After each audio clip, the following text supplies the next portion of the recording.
Um, Good evening and welcome to the second fortnightly web chat of mine for the For Britain party, and I'm Anne-Marie. For those of you who don't know me, I'm the leader of For Britain. Before I start, can I ask everyone to share this as much as possible? Reach as many people as possible is precisely what we need to do. And the more the merrier, and any help is a lot of help. So thank you for that. This evening I'm going to talk mostly about, because there's been a bit of excitement today on Twitter about a documentary that's going out tomorrow night on ITV. And this is a documentary Inside the Far Right, I think it's called. And it has, the media coverage of it today has basically focused on myself. Some, really, really despicable activity by the media going on here. They have essentially, I haven't seen it yet, it's on tomorrow night. I won't be watching it, by the way. I'll be debating in London tomorrow night, but I'm sure I'll see the bulk of it at some point. But I have a general gist of what it's going to be. It is essentially a lot of far-right groups, some of them smeared as far-right, some of them actually far-right. And there will no doubt be some comments in there that I would not approve of or agree with, but they will place me in among real far-right groups. I've seen clips today with National Front flags flying, and then these clips are sort of interspersed with clips of me. And this is on the face of it clearly defamatory. They are saying also that they have revealed me saying various things when I have said these all along in public. So they're essentially pretending that they have caught me saying something that I wouldn't normally say, and they're doing this in order to smear me, to make me look dishonest in front of my own supporters, and of course to tell the rest of the country that I'm a far-right racist, fascist, and all the rest of it. So I did have a letter from the producer of this show, Hard Cash, and I put out on my website this week. But for those who didn't see it, who didn't see the letter that I sent out, I want to go through some of it because it is really important. And some people have said to me today, you shouldn't bother with the mainstream media, you shouldn't engage with them, you should just ignore them. Well, look, one of the things I said I would do when I started out was to take on the mainstream media. We have been, ignoring them doesn't help. This is what people do, and it doesn't stop them. It doesn't prevent them from carrying on with their poison, and their poison does matter. Yes, growing numbers of people are ignoring the mainstream media, and growing numbers of people, I would say around half of people, if not slightly more, know what the mainstream media is, but they are still lying. And even if nobody believes them, they're still lying. And I am really, really tired of it. And it's not pleasant to have your face all over the national media next to really inflammatory headlines. One of them in The Guardian today was far-right groups receiving military-style training in camps with a great big picture of me next to it. They can't and shouldn't be allowed to get away with this. And of course, all I have at my disposal is my own website, me speaking to you now. I won't get a full response on the ITV programme. And the response I do give, and the response I gave on my website, will be edited by them. So I have absolutely no power to reach the same size audience that they are reaching and targeting me in doing so. The weight is very, very much against us. It's very much against us. And if you haven't got possibly a couple of $100,000 to risk, the law is not an avenue either. The law is not essentially for people like me. The law is not for the little people. It's for judicial or activist judges. The entire system is weighted against us. We're far right everywhere. it's even difficult for me to get legal representation, because what the left does is mercilessly bully everyone who dares not to follow their line. And people know this. For example, if a large company, a large firm of lawyers worked for me, they would get bullying by the left, in the way that venues that are going to host us, for example, get this same kind of bullying. So we have very little power. We have very little power. We are extremely vulnerable to attacks that we can't respond to in the way that we should be able to. So I'll just take you through a little bit of this, because it's enough to boil your blood. And by the way, let me just say one or two things about this Hazel person. Now, I've read a few things on social media this week about her, but just to clarify, look, nobody gave this girl the keys to the safe.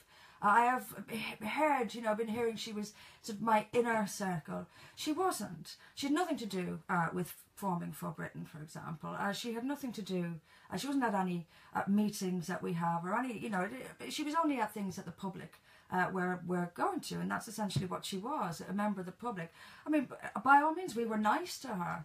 I had no reason to suspect her, at least I didn't see a reason, but I didn't suspect her because I didn't really think of her at all. She was just a person who turned up to all the events. I'm a bit annoyed at myself that that she gave me a lift. Once she gave me a lift, and it is of course during that lift that she recorded me, and it's difficult to think of that, to look back on it and think the whole time I was sitting in that car I was being recorded, and slightly embarrassing as well, to be honest. But it's been completely exaggerated how involved she was, and also with Jordan Diamond. I've even heard that he was my PA. He wasn't. Nothing of the kind. Again, he was someone who, again, of course, we were nice to him, as we are to everyone. He was a person who turned up to events as well, and we are nice to people who turn up to events. So it's been overblown how close she was to me and to other sort of key people, and she wasn't. But she did manage to, in her underhand, super sleuth way, manage to expose me, saying things that I always say in public. But she did manage to get me swearing. And I'll have to hold my hands up to that. Sometimes I swear. But I guess if we're looking for an angel, then we won't find one. But what we will find is someone who's pretending to be an angel. And there's probably a few as untrustworthy as that. So I'm not a saint. I do swear. And now the public knows that. But I don't call for people to be stoned to death, and I don't call for gays to be executed, and I don't call for blasphemers and apostates to be killed, unlike many I could mention who aren't filmed undercover and infiltrated by the left-wing media. But just to clear that up a little bit. But to go back to this letter that these Hard Cash Productions sent to me, it's quite an extraordinary thing. The arrogance displayed here is absolutely mind-blowing. They really measure everyone by their own opinions and see their opinions as facts. And anyone who doesn't agree with their opinions is a monster, an enemy. These people are, it's cult-like. It's cult-like. You must say the correct things, or they will really turn on you. And it's not a matter of debate. They don't want to have a debate. They don't want to come face to face with me in a debate scenario and discuss the issues. They don't want to talk about the FGM numbers in this country and what we should do about it. They don't want to talk about child marriage or forced marriage or honour violence or apostasy violence or any of the rest of it, because they know that I'm right and they have nothing. They haven't got a leg to stand on. So all they have left is this attack, this relentless attack. And they are ruthless and they are merciless, and they're trying at every opportunity to humiliate me in front of the world as much as they can, and they're doing it. But they're also, you see, it's all that they even pick out the worst possible photographs of me that they can find. So it's a relentless and it's a really nasty attack on me as a person and on politics, which I accept if it's true. I accept to be pulled up on what I say and to be questioned on what I say, but actually what I say. It's the lies. It's the lies and the poison that is destroying our democratic franchise. It really is. We cannot vote in a free election in a free society when we are being absolutely inundated with lies and smears and half-truths from a mainstream media absolutely dominated by people who will not tolerate political opponents. So they're going to pretend that I am dishonest. They're going to pretend that I'm trying to hide who I really am in order to smear me. But also, and I'm going to read out another letter in a few minutes from a philosophy academic who has studied morals essentially for 40 years or so. And she's got some very strong words to say. She wrote to Ofcom and sent me a copy of the letter, which asked, questioning that they are pretending to have uncovered something in order to justify sending an undercover reporter, because there are conditions that need to be met in order to justify this intrusion into privacy. So one of them is public interest, and they cannot, and if the journalist can, I guess, reasonably argue that they couldn't have gotten this information unless they went undercover. And the fact that I say in public what they revealed me saying removes that justification for that intrusion into privacy. So they're essentially going to pretend. They're going to pretend that they uncovered me. They're not going to answer any of the responses that I've sent. They're not going to include, I've no doubt, the fact that I denounced anti-Semitism, for example, at the Traditional Britain conference, which they've made a massive meal of. And I've no doubt that I'm going to be portrayed as racist and anti-Semitic because I spoke at this Traditional Britain event, even though within the speech I told them quite clearly that I did not agree on many of their beliefs. And I also, when I was asked this Jewish paranoia question, I denounced it. I don't think that any of that is going to be in there. So I'm not, again, getting any real response to the lies. It's a lie, and they stage it well. They stage it in a way that it's so difficult to pin them down. And as I said, I haven't got a few $100,000 anyway to take any legal action against them. But they do it so cleverly that it's hard to really pin them down. Instead of saying directly that I'm racist or anti-Semitic, they'll do this. They'll intersperse me with people who are, and the message is formed in the public mind, and the message is very clear. This woman can't be listened to and can't be trusted. So just to go through a couple of parts of this letter, and again, this is the letter I was sent from the Hard Cash Productions. Hilariously, they called it "in the interest of fairness." They were going to ask for my opinion on these things, or for my response to these things. And again, they get to edit my response. So here's their explanation for their documentary that they're putting out tomorrow night. And it says the documentary is examining the resurgence of the far right in Britain, its expansion on and use of the internet and social media, the internationalisation of the far right with cooperation and contact between groups and individuals on a scale not seen before, the recruiting of more women and young people to different groups, and the impact this is having on British society. We will discuss concerns that groups and individuals on the far right, at a time when Britain is becoming increasingly polarised, attract more mainstream support than ever before. Then they go on to say, we will also look at recent race and hate crime statistics in the context of hardening attitudes on both left and right, whether the rhetoric and actions of those on the far right is contributing to an atmosphere where communities are being demonised and targeted.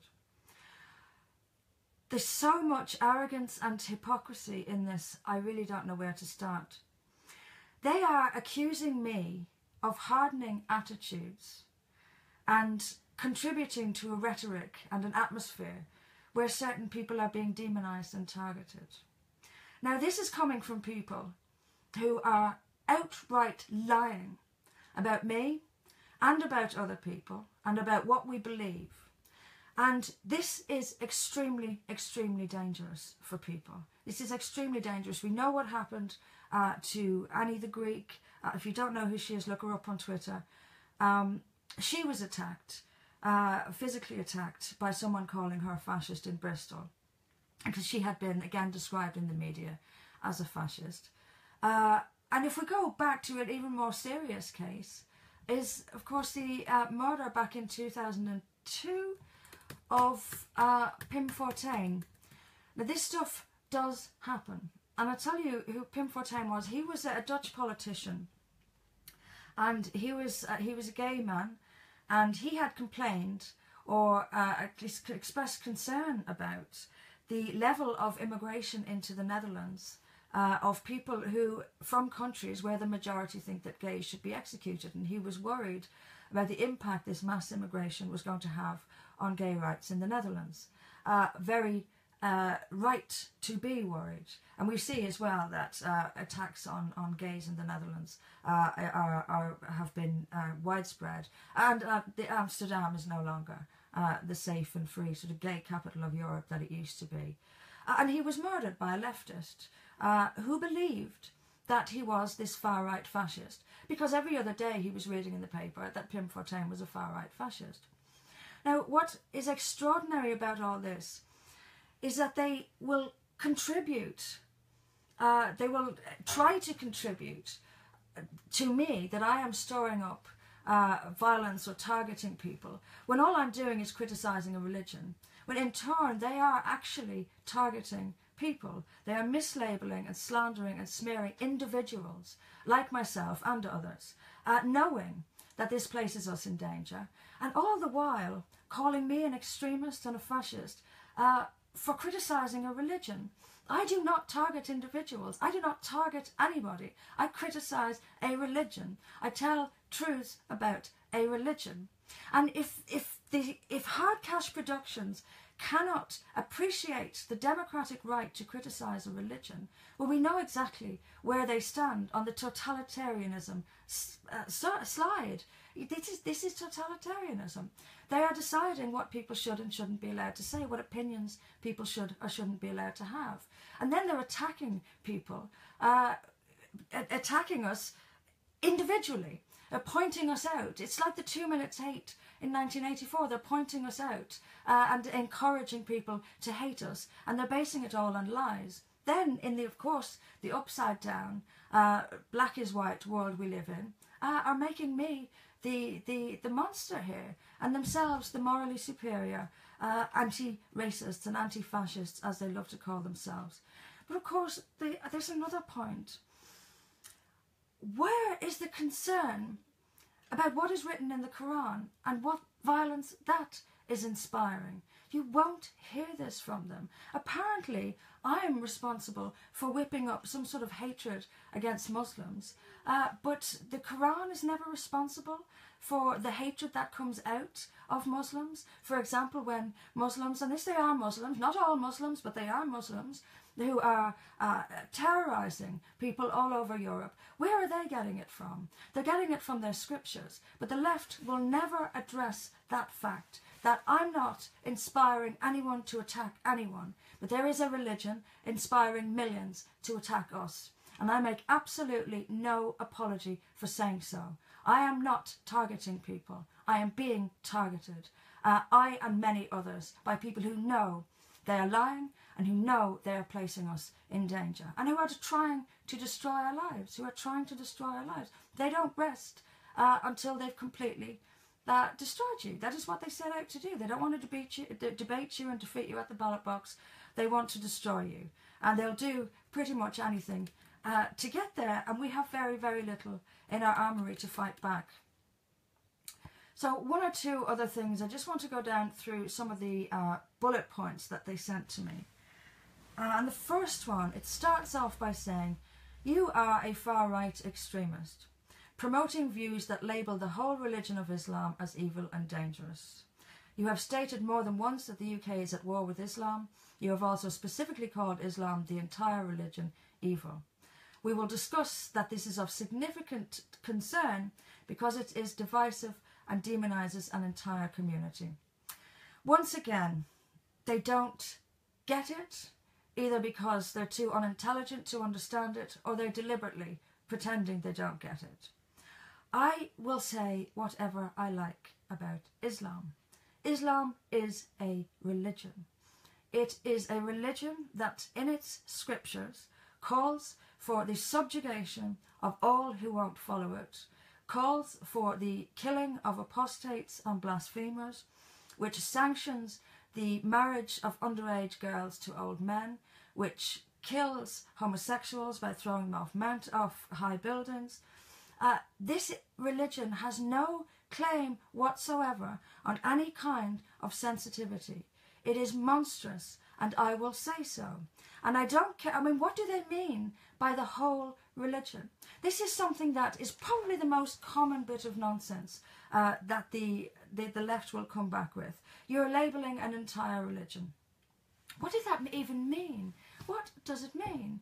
Is it every verse in the Quran? Every hadith? Is that the entire religion?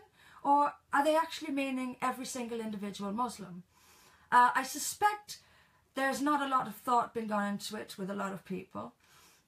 So here's the thing. Let's just clear it up. The best way I can think of describing the difference between Islam and every Muslim is that Islam is a book and Muslims are readers of a book. And the difference between the two is exactly the same as any other book and readers of any other book. People are all individuals. They all have their own individual personality and their own way of reading things and interpreting things. I have never and never will blame all Muslims for anything. It's absurd. In fact, the word all can rarely be applied to anything accurately. I am talking about the book. I am talking about the religion.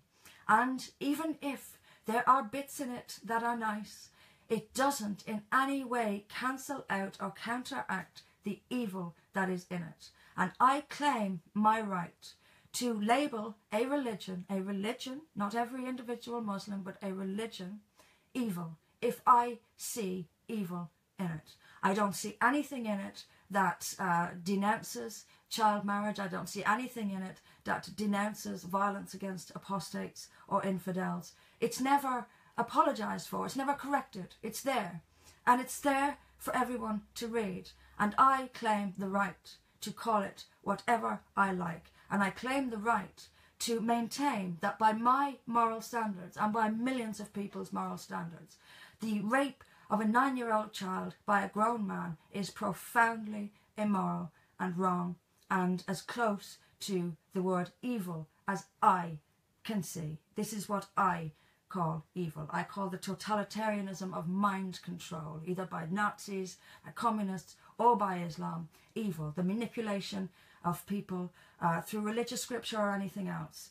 The manipulation of minds, the terrorizing of people by religious leaders is evil to my mind. And I claim my democratic right to say so. You have uncovered nothing, ITV. You uncovered me swearing, as I said, but that's about it. They go on to point out things I have said in public. In a speech in Manchester in June, you said Islam is a killing machine. I said it into a microphone in front of thousands of people with cameras everywhere. And now it's being presented to the public that this is what I say. And I'm trying to avoid, trying to hide from people what I say. They also implied a bit below there, you appointed Jack Buckby as your campaign manager, but neither you or Jack would probably confirm this. Now, I can tell you what that was. We had a couple of emails from The Guardian asking us whether Jack was the campaign manager or not. It's none of their business. I don't spend my time answering questions to The Guardian. What difference does it make what I say to them anyway? They're still going to lie. I completely ignored that email, and so did Jack. We don't have to answer to them for things like this. If Jack was my campaign manager, then so be it. I didn't appoint him to anything. He just did. We worked together to get this stuff going. But once again, they're trying. And by the way, we appeared together. He spoke for a couple of minutes at the launch of my manifesto in Rotherham. That's how much we were trying to hide that we were involved with each other. Again, lots and lots of nonsense. The Guardian today said I was linked with Generation Identity. I know very, very little about Generation Identity. I don't spend my days researching every single group. I know very little about them. I know that Jordan Diamond was involved with them. But again, as I said in my response, and you can read my response on my website, I'm not going to believe what I hear about these people. You know, people like these hard-cosh people and Hazel and all the rest of this arrogant, who think they have a right to tell the rest of us who we can and can't speak to. First of all, they don't know what it is to speak to someone who you disagree with on things.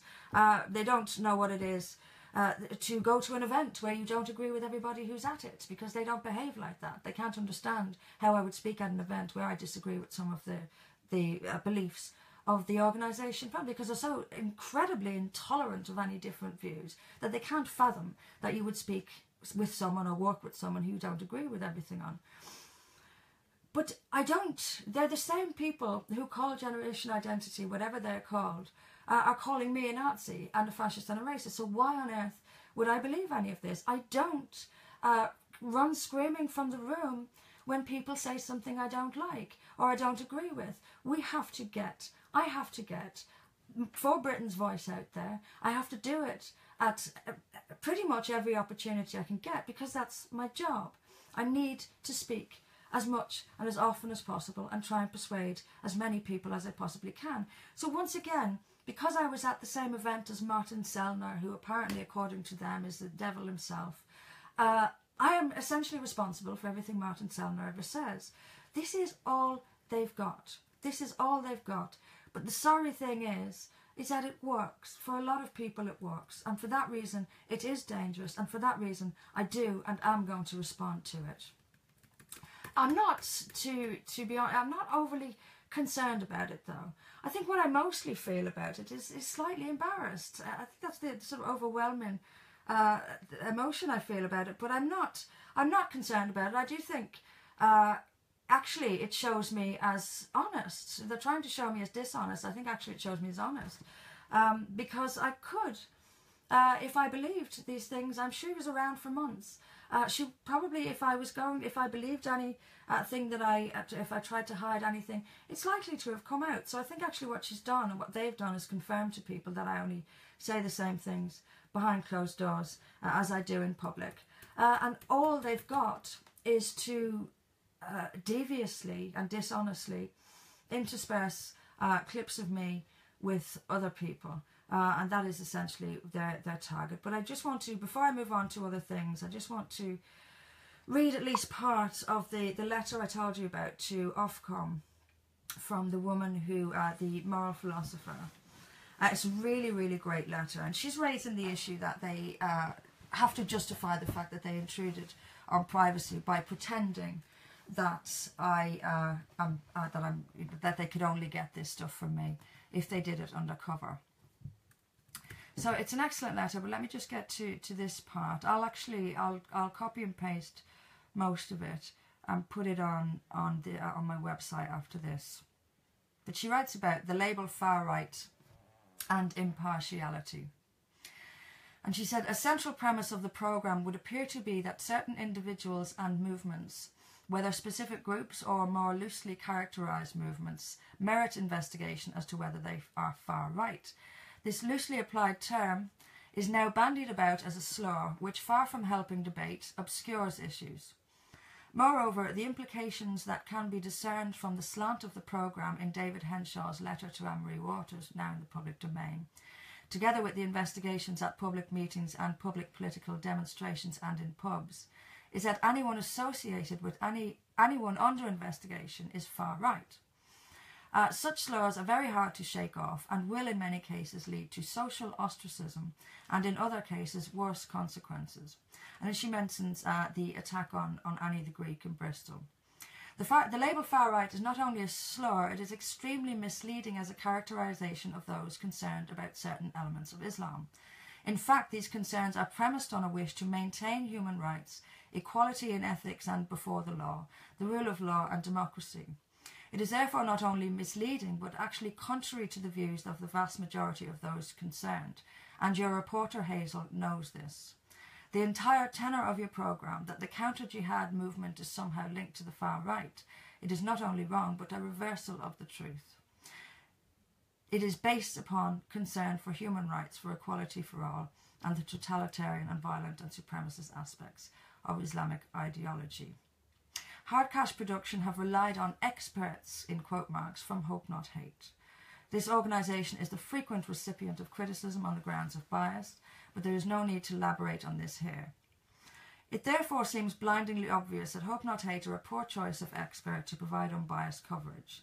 This could well appear to be a biased slur on a fledgling political party. Not only is this inconsistent with the broadcasting code, unless strenuous steps are taken to ensure balance, and I don't mean a quick 15-second disclaimer at the end that Anne-Marie Waters denies the allegations, it undermines the basic principles of our democracy. And I say this as someone who is not a member of For Britain, simply a supporter of democracy and fairness. She goes on to say, this is the last bit, an additional point is that in order to understand and interpret what she was hearing, I hope that Hazel, plus everyone involved in editorial decisions, was fully trained and had a good knowledge of the Quran, the full biography of Muhammad, and a basic understanding of Hadith, of Sharia law, and a basic appreciation of Islamic history. Very many of those who warn about the problematic aspects of Islamic extremism and political Islam have the problem that if your audience don't know it, the truth sounds so bad, it sounds as if they are making it up or exaggerating. This is very, very long actually, so I will copy and paste this rather than read much more of it out. But it's a brilliant letter, and I'll put it all on my website rather than read it all out to you now, because we have some other bits to get to. But just to finish this part, in a nutshell, I'm not overly concerned about this documentary tonight. I'm more annoyed, to be honest. I'm annoyed that I'm going to see myself being filmed undercover. I'm annoyed that I was filmed undercover. I'm annoyed that I was sitting in a car not knowing I was being recorded. But I'm exasperated and infuriated at how powerless our side of this argument is. It's very, very difficult to cope with. It's very, very difficult to take because they're getting away with this stuff. And they get away with it because we don't have a lot of money. We don't have any voice in the mainstream media. They're not at any point going to give me, for example, a one-to-one interview to try and clear up this stuff. As I say, even my response is edited by them. So it's extremely, it's very disempowering from our side. But the only thing we can take from it is that we must be worrying them.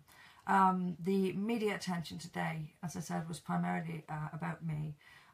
So I must be worrying them.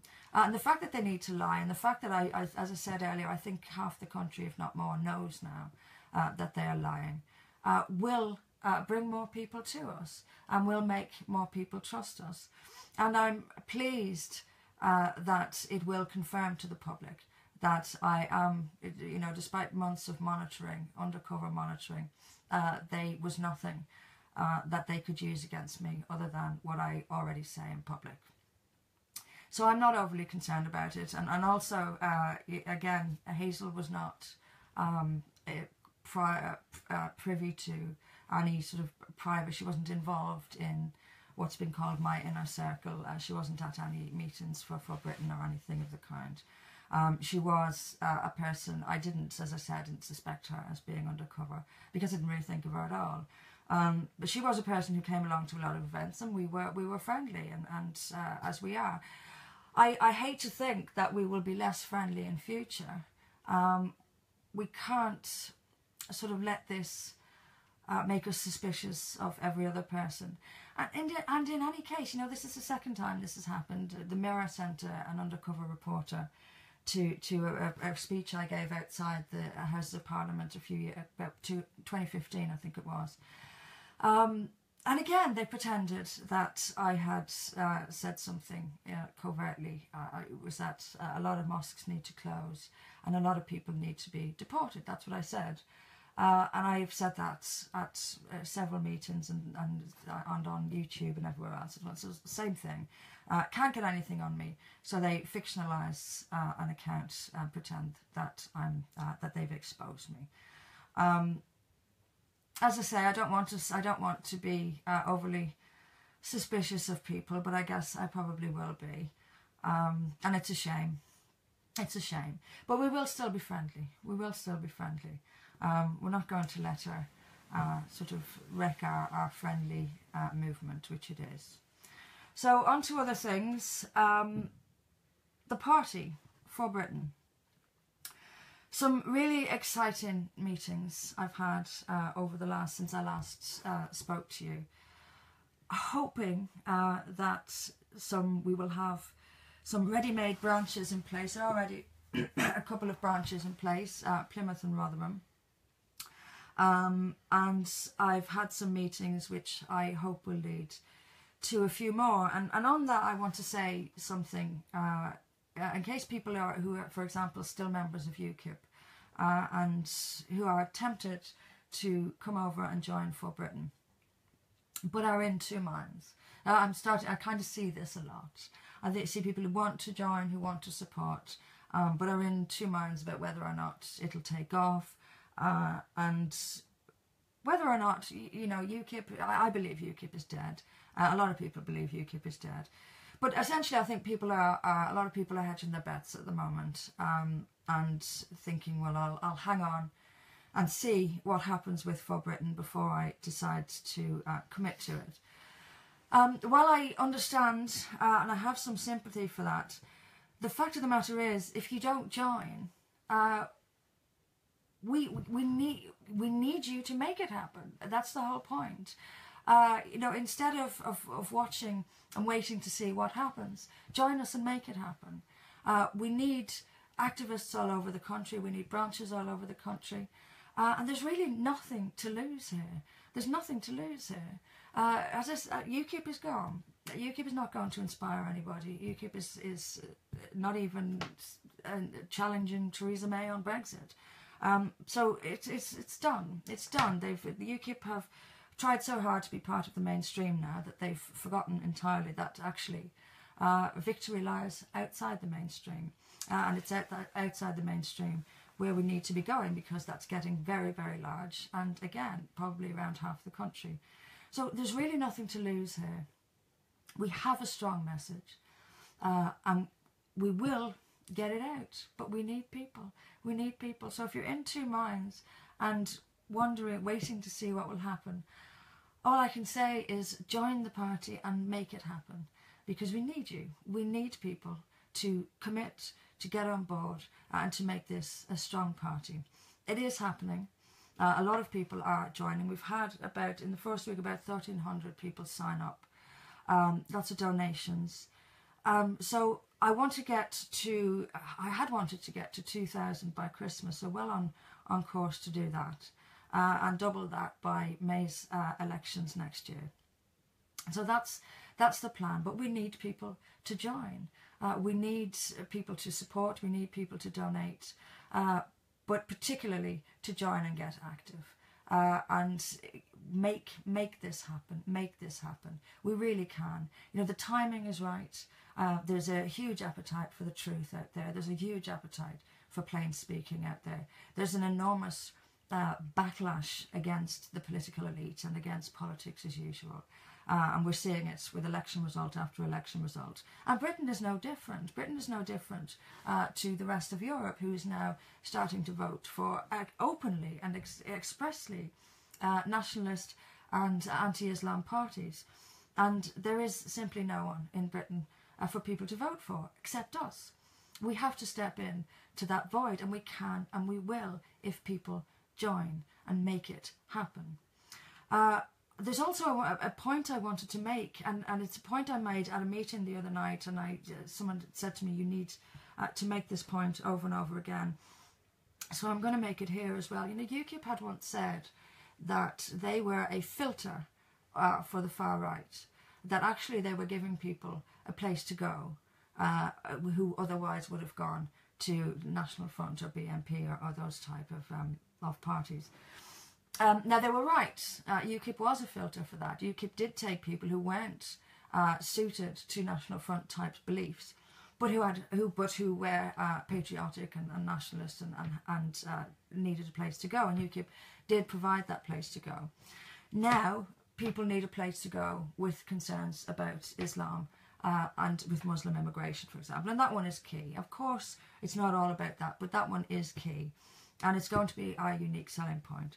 But one thing that I also want us to be is that same filter to stop people going over to the real far right, over to joining up with neo-Nazis because they feel they have nowhere else to go. I want to now provide that moderate place where people don't feel they have to go and support actual real far right and actual neo-Nazis. And it's a really important part of what I want for Britain to be and what I want us to do. So I wanted to make that point, as I think it's quite important. Things coming up.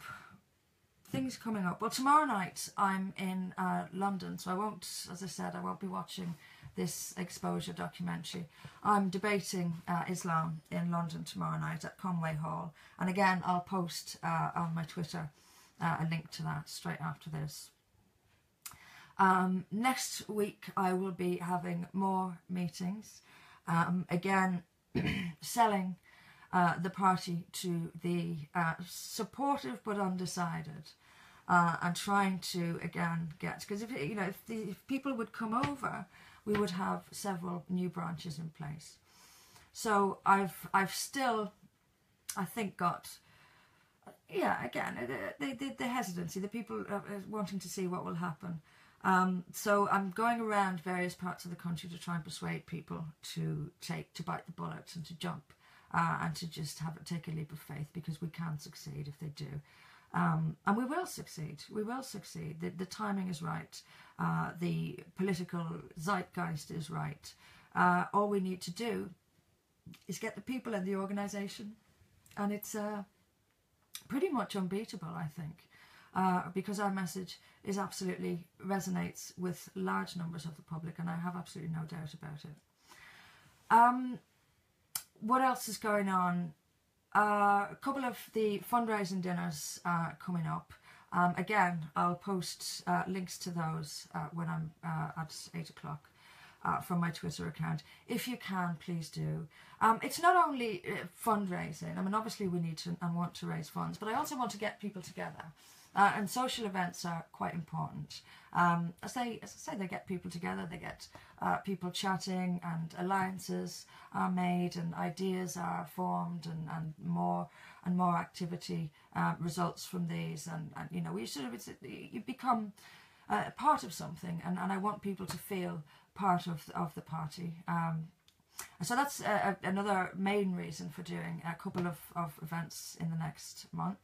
As I want to get people together, and obviously I will be there, and I will make a speech to both of them, and there'll be some nice food and some drinks, and I do hope people can make it along.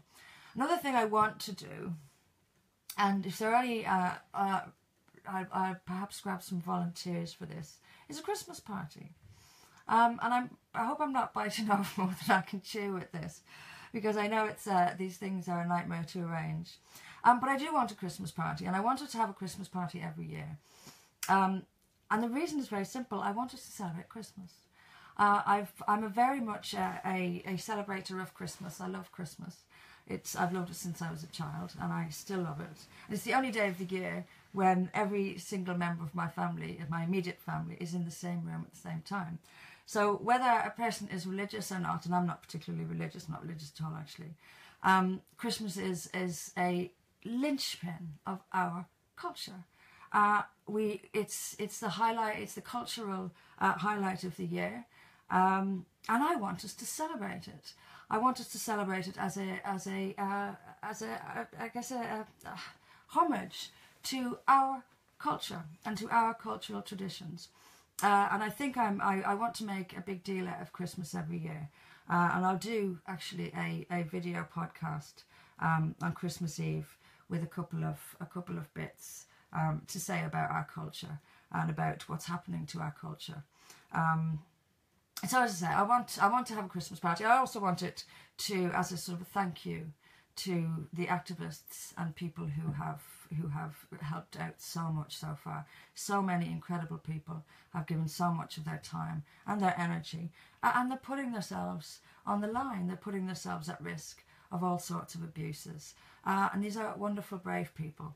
So as many times, as often as we can celebrate together and celebrate, more importantly, our culture, then I'm very happy to do so. So I'll be looking. I'll have to seek out a couple of volunteers to do this, but I'll let you know as soon as I can. I've got about 10 minutes left, so I want to go through just a couple of media highlights, as I said I would do every fortnight, and I'll a couple of media highlights and just give a view of them.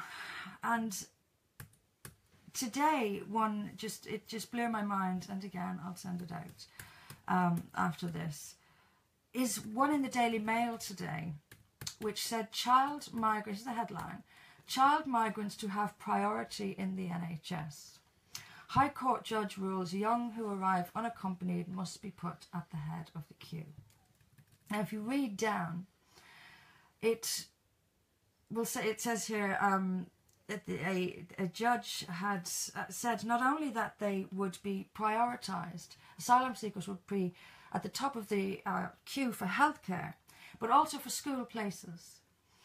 So migrants are to be prioritised over native Brits in the NHS and the allocation of school places. Now, just take that in for a second. Take that in for a second. We're talking about people who are coming to our country who have never paid into our system, who, many of whom, and we know this, are lying about being minors, lying about their age. And of course we can't do any tests for their age because Diane Abbott says it's racist, so we can't do that. So we are not only paying, the British taxpayer is not only paying to fund all of this, but is being put to the back of the queue while we do so. You're being told to pay up and shut up. And they're actually so unashamed that they are telling us that native Brits who pay for all of this are actually not going to be given what they're going to be placed behind total strangers from another country who've just arrived here. It's the same, we saw the same recently with police when they said that they weren't going to bother with crimes anymore. Essentially, that is what they said. They were not going to bother turning up to several to burglaries and assaults unless there was CCTV. And also that they were going to give priority to non-English speakers. So once again, those of us for whom English is a first language are at the back of the queue. So brazen and blatant is the British establishment against its own people that it is telling us to our face, you are second class in this country now. They have this insane assumption that to be British is to be wealthy. That somehow the British people don't need the NHS or to have a school place close to where they live. This is because, this is decisions made by a judge, Mr. Justice Peter Jackson. Well, I bet Mr. Justice Peter Jackson doesn't rely on the NHS. And I bet his children aren't relying on the local state school either.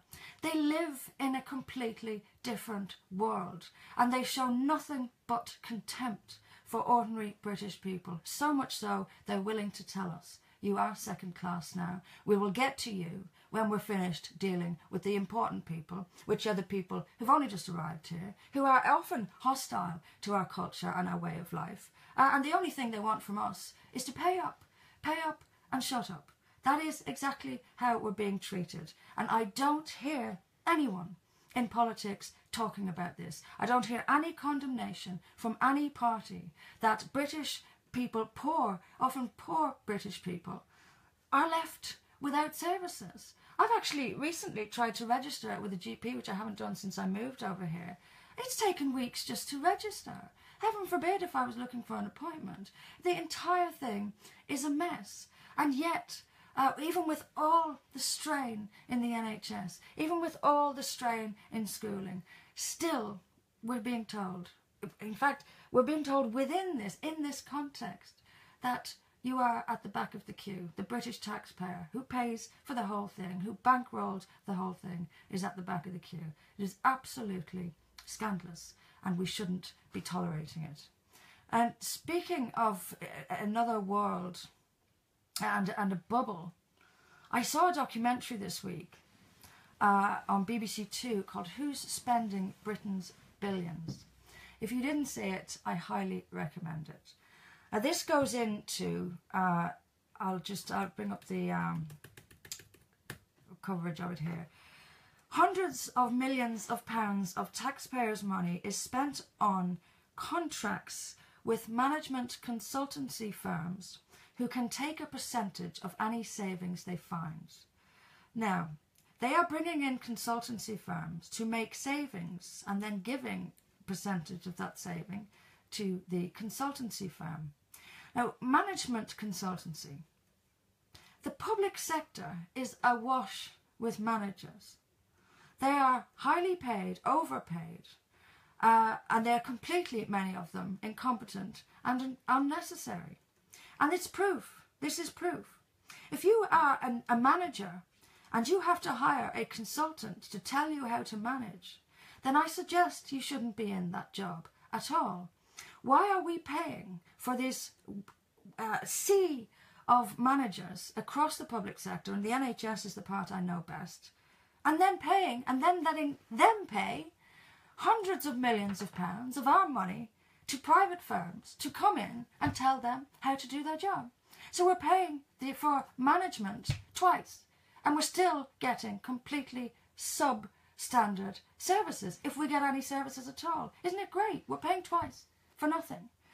It goes on to reveal that these contracts are covered by confidential deals, meaning very little is known about them in public. Of course, very little is known about them in public. If the public were aware of these things, if this was on BBC Breakfast every other day rather than some nonsense about Donald Trump, people would know about this and they would be angry about this. And of course, they would begin to look at the corrupt, money hemorrhaging, incompetent public sector in this country and begin to ask questions. And of course the public sector is lefty dominated, so the media is giving it very little attention. People need to know and understand where their taxes are going. I want real transparency from the public sector in their taxes, in where people's taxes are being spent. You saw as well this week the NHS spending money on creating transgender champions in the health service. Transgender champions in the health service. What on earth is... What? The NHS is not the place for transgender champions. It's a place for medical treatment and only medical treatment. They are using this crazy common purpose loony left is using the NHS to push this alternative politics and these alternative social views when they have absolutely no right or mandate to promote transgenderism or anything else. It should be medically treating people and only medically treating people. But it's instead awash with diversity champions and diversity chiefs, and its primary concern is diversity. And by the way, in the NHS, more and more doctors are not native English speakers. Now, I've seen this a lot in the health service, and it's growing and growing. I've sort of come in and out of the health service over the last 10 years or so. And each time I go back into it, I see it, how different it is from the last time I was in it. And it's getting more and more prevalent for staff not to be native English consultants. Now, my question has been, if I can't often understand what a doctor is saying, how are they explaining complex cardiological or neurological or oncological or any serious medical condition to often probably to elderly that can't be understood? And this is, I am certain that there are people walking out of hospitals in this country not truly understanding what's been said to them because the staff can't speak English. And again, the NHS goes out of its way to hire non-native Brits. It goes out of its way. It is essentially, it is governed like the rest of the public sector, like police, like the CPS, governed by the hard left, who are using these public institutions to push their politics. And they're using your money and my money to do it. They're spending our money not on the standard services they're supposed to be delivering, but on pushing political views through the public sector. And of course, they also use employment to do this. Can you imagine being the person at the meeting where they discussed transgender champions? Can you imagine being the person to put up your hand and say, excuse me, I don't agree with this. I think this is it's got nothing to do with the NHS and it's a complete waste of money. Can you imagine being that person? That person might well be hounded out of their job. No one is going to stand up to these bullies within the public sector. Only thing that's left is for us out here in the real world to start shouting and start trying our best to expose and to hold them to account, because that's what's missing in the public sector.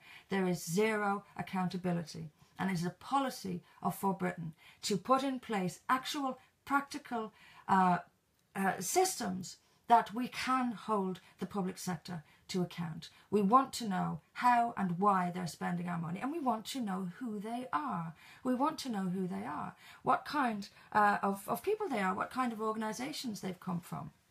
We deserve to know this. This is our money.